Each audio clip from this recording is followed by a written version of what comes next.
মির্জা শায়ান মুগ্ধ লেখিকা জান্নাতুল ফেরদৌস মিথিলা পর্ব ১৬। কলমেইডেন গুরুগম্ভীর কণ্ঠে শটান হয়ে এলো এডুইন।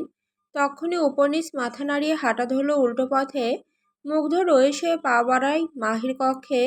মুখটা কেমন গম্ভীর যুবকের, কপালের চামড়া টান টান। কক্ষের মাঝ বরাবর পা রাখতেই দাঁড়ালো মুগ্ধ। ঠোঁটের ফাঁকে গুজে রাখা সিগারের লম্বা এক টান বসিয়ে আলগোছে ঘাড় উঁচিয়ে তাকালো। মাথার ওপরে সিলিংয়ে ঝুলছে বড়সড় ক্রিস্টালের ঝাড়বাতি।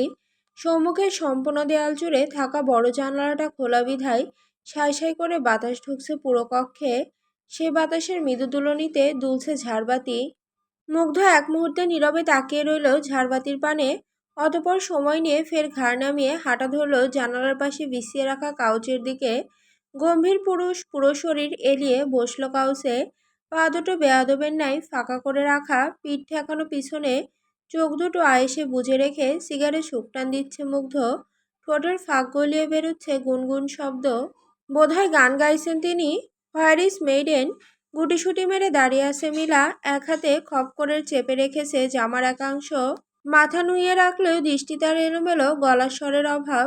এডুইন ভ্রু গোটায়। গম্ভীর যুবক এক কদম এগিয়ে আসতেই তৎক্ষণাৎ হকচকিয়ে দু কদম পিছিয়ে গেল মিলা। এডুইন বুঝি এবারও বিরক্ত হলো। বিরক্তিভরা কণ্ঠে চিরবিরিয়ে বলল, হোয়াটস ইয়োর প্রবলেম? কানে কথা যাচ্ছে না তোমার? ভয়ের তো মিলা মাথা নাড়ায় উপর নিচ, নিঃশব্দে জানায় শুনছে। এডুইন এটুকু উত্তরে সন্তুষ্ট নয়। তখনই মেয়েটাকে দিল আরেক ধমক। মুখ দিয়ে কথা বলো, ইউ ডাম। আঁতকে ওঠে মিলা, হাত পাগুলো কেমন কাঁপছে তার। লোকটাকে কি যে ভয় পায় সে। এমনিতে এডুইন লম্বা চওড়া দেহের অধিকারী হলেও তার মুখটা দেখতেই অন্তরাত্মা শুকিয়ে যায় মিলার। লোকটার হলদেটে ফর্সা মুখখানায় আড়ভাবে পড়ে আছে গভীর একটা দাগ, যার শুরুটা বাম পাশের ভ্রুয়ের ওপর থেকে হলেও শেষ হয়েছে ডান পাশের গাল বরাবর। বাম চোখ বাদবাকি স্বাভাবিক মানুষের মতো হলেও ডান চোখটা কেমন অদ্ভুত, একদম ভূতের চোখের মতো ছোট্ট পিউপিল। তা দেখলেই ভয়ের চোটে মুখ দিয়ে কথা বেরোয় না মিলার। এই যে যেমন এখন বেরোচ্ছে না। এদিকে মিলার অমন দীর্ঘস্থায়ী নীরবতা দেখে সে কি রাগ এডুইনের। ছেলেটা তক্ষুনি দাঁত খিঁচে দিল আরেক ধমক। গ্লুপায়া, স্টুপিড। আমি এখানে তোমার ঢং দেখতে আসিনি। মনস্টার মেইডেনকে ডাকছে। উনি ওনার রুমে নেই কেন? কোথায় আছেন তিনি? তোমায় কিছু বলে গিয়েছে? মিলা দুধারে মাথা নাড়াবে ঠিক তখনই এডুইনের পেছন থেকে ভেসে আসে মেইডেনের পাক্কা নাটকীয় কণ্ঠ। আমায় খুঁজছ নাকি এডুইন? কাঙ্ক্ষিত ব্যক্তির কণ্ঠ শোনা মাত্রই শরীর ঘুরিয়ে পেছনে তাকায় এডুইন। সামনে গম্ভীর মুখে দাঁড়িয়ে আছে মেইডেন, গায়ের ওপর জড়ানো ভারী শাল। সম্পূর্ণ মুখমণ্ডলে পানির ছিটে স্পষ্ট। এডুইন এক মুহূর্তে পরখ করল মেইডেনের শান্ত হাবভাব। পরক্ষণে ভ্রুকুচকে সন্ধিহান গলায় শুধালো, এত রাতে ঘর ছেড়ে কোথায় গিয়েছিলেন আপনি? মধ্যবয়সী স্মিত হাসলেন। ডান হাত দিয়ে শালের একাংশ ধরে ধীরে ধীরে নিজের ভেজা মুখখানা মুছতে মুছতে জবাব দিলেন, কোথায় আর যাব? ব্যাকইয়ার্ডে গিয়েছিলাম। ভাবলাম একটু হাঁটাহাঁটি করে আসি এই অন্ধকারে। কথার পিঠে পাল্টা প্রশ্নে মোটেও হকচকায়নি ইরা। উল্টো পাক্কা জাত অভিনেত্রীর ন্যায় নাটক দেখালো মুখের। গলায় ব্যাপক শান্তভাব ঢেলে বলল, আমার আবার অন্ধকার আর আলো কি? দুটোই তো এক আমার জন্য। সে যাকে শুনলাম মনস্তার নাকি আমায় ডাকছে। এত রাতে কোনো বিশেষ প্রয়োজন? এডুইন গম্ভীর হলো। এক হাত পকেটে ঢুকিয়ে অন্য হাত আলগোছে সামনে বাড়িয়ে ইশারা করলো এগোতে। বলল, জানি না, চলুন। সরু করিডোর দিয়ে হাঁটছেন মেইডেন। যত পথ এগোচ্ছে ততই যেন বেড়ে যাচ্ছে তার হৃদস্পন্দন। চারপাশে অত ঠান্ডা থাকা সত্ত্বেও কপালটা কেমন দরদরিয়ে ঘামছে তার। মেইডেন বারবার নিজের কপালখানা কোনো মতে হাতের তালু দিয়ে মুছে নিচ্ছেন। মাথাটা কেমন টনটন করে যাচ্ছে। মনের মধ্যে বারংবার উত্থাপিত হচ্ছে এক আকাশসম দুশ্চিন্তা। মনস্টার তাকে কেন ডাকলো? সে কি কোনোভাবে টের পেয়ে গেল এসবের পেছনে তার হাত রয়েছে? কিন্তু কিভাবে পাবে? সে তো সবটা বেশ সূক্ষ্মতার সাথে করেছে। শত শত চিন্তায় জর্জরিত ইরা টেরই পেলেন না সেই কখন যে তিনি মাহির কক্ষের সামনে এসে দাঁড়িয়েছেন। নিজ ভাবনায় নিমগ্ন মেইডেন বিরতিহীন কদমে সামনে এগোতেই হঠাৎ ধাক্কা খেলেন কারো শক্তপোক্ত পিঠের সঙ্গে। মেইডেন হকচকালেন, তড়ি দু কদম পিছিয়ে গিয়ে ঘাড় উঁচিয়ে দেখলেন সম্মুখে কেমন পাহাড়ের ন্যায় শটানভাবে দাঁড়িয়ে আছে এডুইন। মেইডেন বুঝলেন না এডুইনের হঠাৎ থেমে যাবার কারণ। তিনি খানিক দোনমনো করে আলগোছে জিজ্ঞেস করলেন, কি হলো, হঠাৎ দাঁড়িয়ে পড়লেন যে? গো ইনসাইড। এডুইনের সোজাসাপটা উত্তরে ভরকালেন ইরা। ঘাড় বাঁকিয়ে পাশে তাকাতেই খেয়াল করলেন তিনি মাহির ঘরের সামনে দাঁড়িয়ে আছেন। তৎক্ষণাৎ চকিত দৃষ্টি ঘোরালেন ইরা। ভ্রু কুঁচকে তাকালেন এডুইনের পিঠের দিকে। ছেলেটা হঠাৎ করে মাহির ঘরে যেতে বলছে কেন তাকে? মেইডেন কেমন কাচুমাচু করছেন, বারবার হাত দিয়ে ঘমাক্ত মুখখানা মুছে নিচ্ছেন। কণ্ঠ খাদে নামিয়ে ফের শুধালেন, কিন্তু কেন? তখনই পেছন ঘুরল এডুইন। এক হাতে শক্ত করে চেপে ধরল মেইডেনের ডান হাতের কনুই। ইরা কেমন হতবাক হয়ে গেল ছেলেটার অমন উদ্ভট কাণ্ডে। হতবাক কণ্ঠ ফুঁড়ে যেই না কিছু আওড়াবেন, অমনি শোনা গেল এডুইনের রুক্ষ কণ্ঠ, গিয়ে জিজ্ঞেস করে আসুন কেন? কথাটা বলতে না বলতেই মেইডেনকে এক হ্যাঁচকা টানে ঘরের ভেতর ছুঁড়ে ফেলল এডুইন। মধ্যবয়সী এহেন অতর্কিত ঘটনায় তাল সামলাতে না পেরে হুমড়ি খেয়ে পড়লেন মেঝেতে। বেচারির নরম সরম নাকমুখও বোধহয় থুবড়ে গেল মেঝের ঘর্ষণে। ইরা হাঁপাচ্ছে। ধীরে ধীরে মাথা তুলে সামনে তাকাতেই বুকটা কেমন ছলৎ করে উঠল তার। পায়ের ওপর পা তুলে কাউসে বসে আছেন মনস্টার। ফুঁকছেন সিগার, দৃষ্টি তার বুজে রাখা। ইরা খানিক ঢোক গিলল তাকে দেখে। তৎক্ষণাৎ নিজের দৃষ্টি নুয়ে হামাগুড়ি দিয়ে উঠে বসল মেঝেতে। গায়ের শালটা খানিক ঠিকঠাক করে নিয়ে ভীষণ শ্রদ্ধায় মাথা নুয়ে কুনিশ জানিয়ে বলল, মইও পস্তে নিয়ে মনস্তার। Hello monster. মনস্টার শুনল কিনা কে জানে, কিয়ৎক্ষণ একই রকমভাবে বসে থেকে আচমকা গম্ভীর অথচ শান্ত কণ্ঠে শুধালো, খালি হাতে এলি যে? কথাটা বোধগম্য হলো না ইরার। মধ্যবয়সীর চোখে মুখে স্পষ্ট লেপ্টে গিয়েছে অবোধ ভাবস্রোত। মনস্টার আবার কি আনার কথা বলছে কে জানে। মেইডেন আগের ন্যায় মাথা নুইয়ে রেখে আলতো স্বরে জিজ্ঞেস করলেন, দুঃখিত মনস্তার, কিছু কি আনার কথা ছিল? এ পর্যায়ে চোখ খুলল মুগ্ধ। একই সুদর্শন যুবকের বাদামি চোখ দুটো অমন লাল হয়েছে কেন? চোয়ালটাও কেমন কটমট করছে। চিরায়ত স্বভাবে ঘাটে এদিক ওদিক নাড়াতে নাড়াতে অদ্ভুত শান্ত কণ্ঠে বলল, ওই বান্দির মেয়েকে যা খাইয়েছিস সেটা সঙ্গে করে আনলি না কেন? এহেন বাক্যে ভরকায় মেইডেন। পুরো বদন জুড়ে তার বয়ে গেল এক অদ্ভুত ঝঙ্কার। গুছিয়ে রাখা পা দুটো মাটারিক্ত কাঁপছে বলে তৎক্ষণাৎ দুহাতে চেপে ধরেন নিজ পা দুটো। আতঙ্কে শুকনো ঢোক গিলে আমতা আমতা করে বলে ওঠে, কিসের কথা বলছেন মনস্তার? আমি বাকিটা গলাতেই আটকে গেল মেইডেনের। আতঙ্কে কণ্ঠস্বর কাঁপছে তার। এদিকে তার অমন হড়বড়ানো দেখে তীক্ষ্ণ হলো মুগ্ধের দৃষ্টি। মাড়ির ঝকঝকে দাঁতগুলোতে জিভটা খানিক পিষে এনে হাসল কেমন। রয়েসে উঠে দাঁড়িয়েই উচ্চস্বরে ডাক ছুড়ল, অ্যাডউইন। দরজার কাছেই দাঁড়িয়েছিল বাধ্য অ্যাডউইন। হাতে দুটো বড়সড় স্বাস্থ্যবান পলিব্যাগ এবং খাস কাটা চাবুক নিয়ে তক্ষুনি ঘরে ঢুকলো ছেলেটা। মনস্টারের কাছ থেকে 2 কদম দূরত্বে দাঁড়িয়ে হাত দুটো এগিয়ে ধরল সামনে। এদিকে মেইডেন তথস্থ, ভয়ে নিঃশ্বাস আটকে যাবার জোগাড় তার। চোখ তুলে তাকানোরও সাধ্য নেই বেচারির। তিনি কেবল খেয়াল করলেন একজোড়া রক্তাক্ত কদম তার নিকট এগিয়ে আসছে। মেইডেন বুঝে গেলেন এ আর কেউ নয়, স্বয়ং মনস্টার। তিনি কেমন গুটিয়ে নিলেন নিজেকে। এরই মধ্যে পা দুটো হঠাৎ তার মুখোমুখি এসে থামল। অতপর মধ্যবয়সী আর কিছু ভাবতেই যাবেন অমনি তার মাথার তালুর চুলগুলো চেপে ধরে মুগ্ধ। এহেন অতর্কিত আক্রমণে কুকিয়ে ওঠেন ইরা। চোখ মুখ কুঁচকে ফেলেন সঙ্গে সঙ্গে। মুগ্ধ তখন হাতের জোর বাড়ালো, ইরার চুলগুলো মুঠোয় চেপে ধরে মুখটা কেমন উঁচিয়ে তুলল নিজের দিকে। ব্যথায় কুপোকাত মেইডেন আচমকা ভুলবশত খুলে ফেললেন চোখ। তখনই তার চোখাচোখি হলো হিংস্র মানবের জ্বলন্ত চোখ দুটোর সনে। ইরার নিঃশ্বাস আটকে গেল এক মুহূর্তের জন্য। তিনি কিছু বলার জন্য মুখটা খুলতেই যাবেন, ঠিক তখনই খেয়াল করলেন মনস্টার নিজের বাঁ হাতটা বাড়িয়ে দিয়েছে পাশে। পেছন থেকে অ্যাডউইন নীরবে এগিয়ে এসে মনস্টারের বাড়িয়ে রাখা হাতে কোকেইন ঢালল বেশ কিছুটা। ইরা হকচকিয়ে উঠে এহেন কাণ্ডে দুধারে মাথা নাড়াতেই তক্ষুনি মনস্টারের হিংস্র থাবার শিকার হলো তার মুখ। মুগ্ধের শক্তপোক্ত হাতের তালু চেপে ধরেছে ইরার নাক মুখ। বেচারি মুখ কুঁচকে রেখেছে সর্বশক্তি দিয়ে, তবে নাকের ফুটো কি আর বন্ধ হয়? নাক দিয়ে নিঃশ্বাস টানার সাথে সাথে শরীরে ঢুকছে উচ্চমাত্রার ড্রাগস। ইরার চোখ লাল হয়ে যাচ্ছে ক্রমশ। শরীরটা বড্ড ছটফটাচ্ছে তার। হাত পা ছুটছে বেশ, তবুও তিনি ছাড়া পাচ্ছেন না মনস্টারের হাত থেকে। প্রায় মিনিট পাঁচেক ধরে মেইডেনের মুখ চেপে রেখে হাত সরাই মুগ্ধ। দ্বিতীয়বার একইভাবে হাতটা সফেদ রঙা কোকেইন পাউডার দিয়ে পরিপূর্ণ করে। ফের চেপে ধরে মেইডেনের নাক মুখ। এ পর্যায়ে নাক দিয়ে লুহু গড়াচ্ছে মেইডেনের। শরীরে ছটফটানি কমে গিয়ে ভর করেছে টলুনি। মস্তিষ্কটা বোধহয় এখন একটু আধটু সজাগ তার।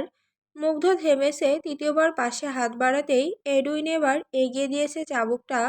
মুগ্ধ শক্ত করে ধরল চাবুকখানা। রইস ওই 2 কদম পিছিয়ে গিয়ে ইরার উদ্দেশ্যে কটমটিয়ে বলল, রান ইউ এসকট রান। যত দ্রুত দৌড়াবি তোর বাঁচার চান্স তত বেশি। ভুলেও পায়ের গতি থামালে তোর মরণ কনফার্ম। ইরা বোধহয় শুনল কথাটা। বাঁচার ক্ষীণ আশায় মেঝেতে ভর দিয়ে কোনো মতে উঠে দাঁড়ালো মধ্যবয়সী। টলমল পায়ে উল্টো পথে পা বাড়াতেই হঠাৎ তার পিঠ বরাবর আঘাত বসল খাস কাটা চাবুকের। তক্ষুনি ব্যথায় আর্তনাদ করে ওঠে মেইডেন। পা দুটো সামনে এগোনোর সাহস পাচ্ছে না কেন যেন। এদিকে মুগ্ধ নামক নির্দয় মানব তৎক্ষণাৎ চাবুকের শেষ ভাগে টান বসালো। মুহূর্তেই ছিন্নভিন্ন হয়ে গেল ইরার পিঠ। জামার অংশ ছিঁড়ে গিয়ে দেখা মিলল তরলে রঞ্জিত কাটা ঘা।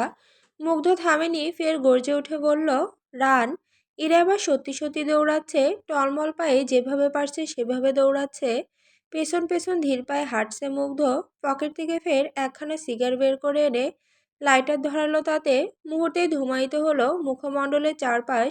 যুবক বাহাতের আঙুলের ভাঁজে সিগার ধরে রেখে এগুচ্ছে কেমন। আরেক হাতে মেঝেতে হেঁচড়ে আনছে চাবুকটা। ইরা কয়েক কদম দৌড়াতে পেছন থেকে আরেকবার আঘাত করে বসে মুগ্ধ। ইরা বোধহয় আজ বড্ড শক্ত। নিজের প্রাণ বাঁচাতে সে কি প্রয়াস তার। গা থেকে টুপটুপে লহু ঝরলেও থামছে না তার পায়ের গতি। মুগ্ধ এবার ইচ্ছে করে ইরার পা বরাবর আঘাত বসায়। মুহূর্তেই সম্মুখে উল্টে পড়ল ইরা। নাক মুখ গিয়ে থুবড়ে পড়ল মাটিতে, হয়তো ফেটেও গিয়েছে কয়েক জায়গায়। মুগ্ধ কেমন বাঁকা হাসলো। পিয়ার্সিং করা ঠোঁটটা হালকা নাড়িয়ে চাড়িয়ে বিড়বিড়ালো, ব্লাডি হেল, নাও ইউ আর গন। বলতে না বলতে ইরার শরীরে বেধড়ক আঘাত বসল চাবুকের। মুহূর্তে মধ্যবয়সীর আর্তনাদ ছড়িয়ে পড়ল পুরো প্যালেস জুড়ে।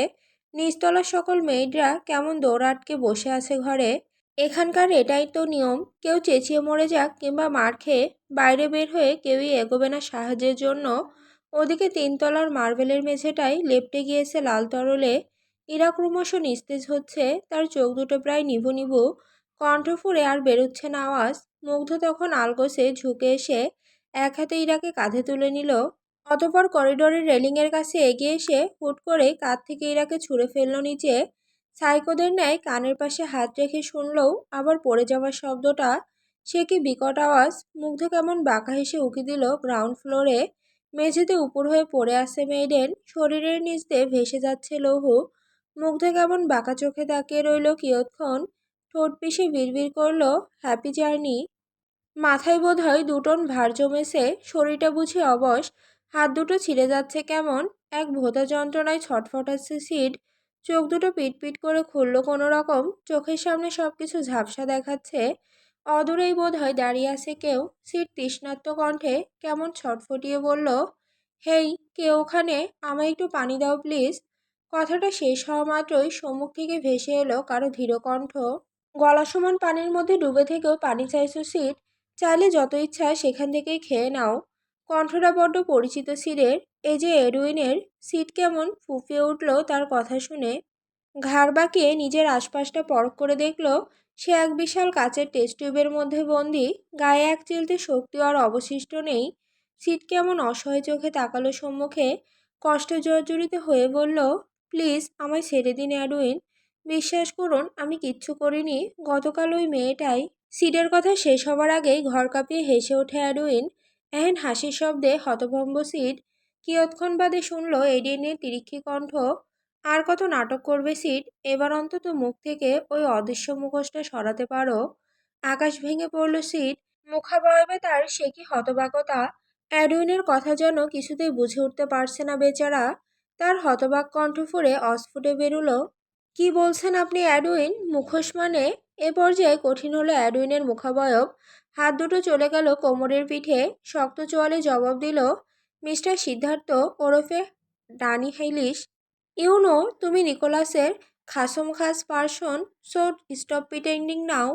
পানি মধ্যেই গা ঝাঁকিয়ে উঠল সিডের। মুখে কেমন অবিশ্বাসের ছাপ। ছেলেটা আশ্চর্য বনে গেল এহেন কথায়। মুখাবয়বে ধীরভাব বজায় রেখে দুর্বল কণ্ঠে যেই না কিছু আওড়াবে অমনি তার চোখ গেল লাল আলোয় নিমজ্জিত ঘরটার দরজার পানে। সেখান দিয়ে কেউ একজন ভেতরে ঢুকছে হয়তো। মানুষটার মুখ স্পষ্ট দেখছে না সিড। বলিষ্ঠ পুরুষের বাঁ হাতের মুঠোয় গোলাকার কিছু একটা ঝুলছে। ঠোঁটের ফাঁকে জ্বলন্ত সিগার দেখেই সিট বুঝে গেল এই লোক মনস্টা ছাড়া আর কেউ নয়। সিট তথস্থ হলো, ভয়ার্ত শুকনো ঢোক গিলে নজর ঝুঁকালো। ওদিকে মনস্টার পদার্পণ করেছে ঘরের একদম মাঝখানে বিছিয়ে রাখা ডিভানের ওপর। হাতের নির্জীব বস্তুটি ডিভানের পাশে রেখে খোদ এক হাত উঁচিয়ে রাখলো ডিভানের গায়ে। সিট বেচারা আতঙ্কে হড়বড়িয়ে বলে ওঠে, মনস্টার, ফরগিভ মি, বিশ্বাস করুন যা হয়েছে এতে আমার কোনো দোষ নেই। মেয়েটা নিজেই গত রাতে আমার ঘরে এসেছিল, আমি ওকে চলে যেতে বলেছিলাম, কিন্তু বাকিটা বলার আগেই কেঁদে ওঠে সিট। এদিকে মুগ্ধ তখন কুটিল হেসে বলে ওঠে, ঘরের দরজা কে লাগিয়েছিল সিট? এহেন কথায় কেন যেন থতমত খেয়ে গেল সিট। তৎক্ষণাৎ প্রত্যুত্তর করতে গিয়েও আটকে গেল কোথাও। মুগ্ধ কেমন তীক্ষ্ণ দৃষ্টিতে তাকিয়ে আছে সিটের মুখ পানে। পায়ের উপর পা তুলে নাচাতে নাচাতে বলল, oh shit, don't tell me now যে দরজাটা দেড় ব্যাটারি লাগিয়েছে। যেই মেয়ে নিজের পরিপূর্ণ হুঁশেই ছিল না, তার আবার প্রাইভেসি চিন্তা আসবে থেকে। আটকে গেল সিট, কথা বাধা পড়ল মুখে। মুখটা হয়েছে চোরের মতো, মুগ্ধের দৃষ্টি এড়ায়নি কিছুই। সে কেমন বাঁকা হেসে বিচক্ষণতার সঙ্গে বলে উঠল, তুই জানতি সিট, আমি আমার শত্রুদের ওপর কখনোই প্রত্যক্ষভাবে নজর রাখি না, বাট আমি ওদের মাইন্ড নিয়ে খেলতে পছন্দ করি। আমি তোদের ছাড় দিয়ে রেখেছি ঠিকই, তবে তোর এটাও মাথায় রাখা উচিত ছিল, আমার ভাগে টান পড়লে আমি কাউকেই ছেড়ে দিব না। থামল মুগ্ধ, হাতের আঙুলের ভাঁজে গুজে রাখা সিগারেটটা ফের ঠোঁটের ফাঁকে গুজে দিল এক বিরাট টান। অতপর মুখ থেকে ধীরে ধীরে ধোঁয়া ছাড়তে ছাড়তে ফের বলা শুরু করলো, প্রথম দিন থেকেই তুই ওই বান্দির মেয়ের প্রতি ইন্টারেস্টেড সেটা আমি জানতাম। আমি তোকে ওয়ার্ন করেছি, তবুও তুই এগিয়েছিস। ইরার সাথে প্ল্যান করে সেদিন ইচ্ছে করে ওকে বাগানে নিয়ে গিয়েছিলি মারার জন্য। আমি তো সেদিনই তোকে মেরে ফেলতাম, বাট পরে ভাবলাম থাক না, আরেকটু খেলি তোর সাথে। তবে তুই যে নিজেকে খুব বেশি চালাক মনে করিস সেটা তো ঠিক না। একটুখানি থেমে যুবক ফের কপাল কুঁচকে সন্ধিহান গলায় বলতে লাগলো, আচ্ছা এবার বলতো, ওই দেড় ব্যাটারির মধ্যে কি এমন পেলি যার জন্য ওকে বেড অবধি নিতে এতটা মরিয়া হয়ে উঠলি? কি আছে ওর মধ্যে?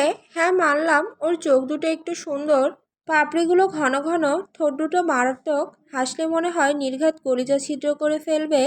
মানলাম ওর বাম গালে মাংসের অভাবে টোল পড়ে, তাতে কি? হ্যাঁ এটাও মানছি ওর চুলগুলো থেকে নেশা ধরিয়ে দেবার মতো ঘ্রাণ আসে, কান্না করলে চোখ দুটো মুক্তোর মতো চিকচিক করে, কথায় কথায় গাল ফোলায় পটকা মাছের মতো, রাগ করলে নাকের পাটা লাল হয়ে ফুলে যায়, খাবার খাওয়ার সময় গাল ভরে খাবার খায়, ধীরে ধীরে চিবোই বেলুনের মতো। মানুষটা একদম এইটুকুন। বলতে বলতেই আনমনে বৃদ্ধা আঙুল এবং তর্জনীর মধ্যকার দূরত্ব বাড়িয়ে হাতটা উঁচিয়ে তুলল মুগ্ধ, নিজ ভাবনায় নিমগ্ন থেকে ফের আওড়ালো, এইটুকুন মেয়ে একটা পুরাই দেড় ব্যাটারির সমান, তাও কি তেজ।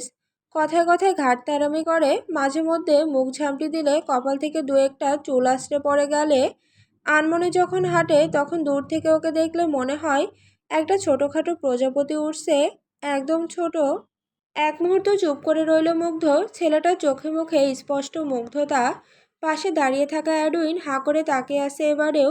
মনসটার সামনে না থাকলে বেচারা হয়তো এতক্ষণে নির্ঘাত নিজ গালে সপাটে কয়েকটা চর বসাতো, দেখতো সবটা আদৌ সত্যি কি না, সত্যি সত্যি তাদের মনসটার এসব বলছে কি না। এদিকে সিড হঠাৎ কেসে উঠল, সেই শব্দে ধ্যান ভাঙল মুগ্ধের। মানুষটা কি হক চাকালো নাকি? মনস্টার বলে কথা, হকচকালেও থোড়াই কাউকে বুঝতে দিবে। সে তৎক্ষণাৎ নিজের মুখাবয়বে পরিবর্তন আনলো, কপালে রাগের ছাপ বসিয়ে কঠিন মুখে বলল, হ্যাঁ তো, তাই বলে ওর মতো একটা বান্দির মেয়েকে বেডে নিতে হবে? ছ্যা ছ্যা, কি দেখে মানুষের রুচি এমন হয় কে জানে। এদিকে সিড এখন হাসছে, মুখাবয়ব থেকে এতক্ষণের মুখোশটা একটানে ছিঁড়ে ফেলে নিজের আসল রূপে এলো। যুবক হিসিয়ে বলল, এজন্যই ওকে বেডে নিতে চেয়েছিলাম, শত হলেও মনস্টারের স্পেশাল কেউ বলে কথা। তক্ষুনি তীক্ষ্ণ দৃষ্টি নিক্ষেপ করলো মুগ্ধ, গাল বাঁকিয়ে ঠোঁট পিষে হাসলো একটুখানি, পরক্ষণে কঠিন গলায় শুধালো, ভুল ভাবলি shit, she is just a fucking toy to me, তাও আবার মাত্র কয়েক মাসের জন্য। ওর প্রতি আমার বিন্দুমাত্র ফিলিংস নেই, আর না কখনো হবে। She is no one to me, by the hell. বলতে বলতে পায়ের ওপর থেকে পা নামায় মুগ্ধ, কঠিন করল চোয়াল, দৃষ্টি যুগল নির্দিষ্ট করে নিয়ে একচ্ছত্র আধিপত্য ভরা কণ্ঠে বলল, যতদিন ও আমার কাছে আছে ততদিন ও শুধু আমার। এর মধ্যে ওর গায়ে আমি বাদে অন্য কেউ সামান্য ফুলের টোকা দিতে এলেও ওর দেহ থেকে প্রাণ আলাদা করার দায়িত্ব আমার। কেননা তুই তো জানিস আমি আমার ভোগে কারো ভাগ সহ্য করতে পারি না। So now keep your eyes open. বলে উঠে দাঁড়ায় মুগ্ধ। ডিভানের কাছে পড়ে থাকা নির্জীব গোলাকার বস্তুটিতে জোরালো এক লাথি বসাতেই বস্তুটি গিয়ে ছিটকে পড়ল টেস্ট টিউবের দেওয়ালে। এক মুহূর্তের জন্য সিট থমকালো। যেই দেখলো বস্তুটি ইরার মাথা, অমনি ছেলেটা কেমন আঁতকে উঠল দেখে কর্ণকুহরে শুনতে পেল মুগ্ধের কুটিল কণ্ঠ, enjoy your happy journey with your partner. থামল মুগ্ধ। আঙুল দিয়ে ইশারায় কিছু একটা বোঝালো অ্যাডউইনকে। অ্যাডউইন মহাশয় তক্ষুনি এগিয়ে গেলেন টেস্ট টিউবের দিকে। টেস্ট টিউবের গায়ে লেগে থাকা সুইচগুলোতে একে একে চাপতেই সিট খেয়াল করলো টেস্ট টিউবের পানিগুলো কেমন ঠান্ডা হয়ে যাচ্ছে। সিট বুঝলো তার হাতে আর বেশি সময় নেই। সে আবার গলা ফাটিয়ে চিৎকার করতে লাগলো। মুগ্ধ ঘর ছেড়ে বেরিয়ে যেতে লাগতেই সে আচমকা পেছন থেকে চেঁচিয়ে উঠে বলল, মনস্টার, তুই মানিস বা না মানিস, এই প্রথম তোর ভোগে তোর ভাগ বসানোর আগে অন্য কেউ ভাগ বসিয়েছে। এই আমি আধিপত্য দেখিয়েছি ওর ভেতর। মরার আগে না হয় এটুকুই বলে গেলাম, এই আফসোস তো সারা জীবন থাকলো। থমকাই মুগ্ধের পদযুগল, চোয়াল ফুটল কটমটিয়ে। হাত দুটো কেমন মুষ্টিবদ্ধ হয়ে গেল আচমকা। কপালের রগগুলো দপদপিয়ে জ্বলে উঠল যেন। নির্দয় মানব এক হাতে নিজের ঘাড়টা দোল্টে দোল্টে অ্যাডউইনের উদ্দেশ্যে গর্জে বলল, টেম্পারেচার বাড়া, সিদ্ধ কর জানোয়ারের বাচ্চাকে। ওদিকে পেছন থেকে সিট তখনও চেঁচাচ্ছে, ওহো, জলে জলে তোর ভোগ করার আগেই আমি ভোগ করে নিলাম, তাই জ্বলছে তাই না।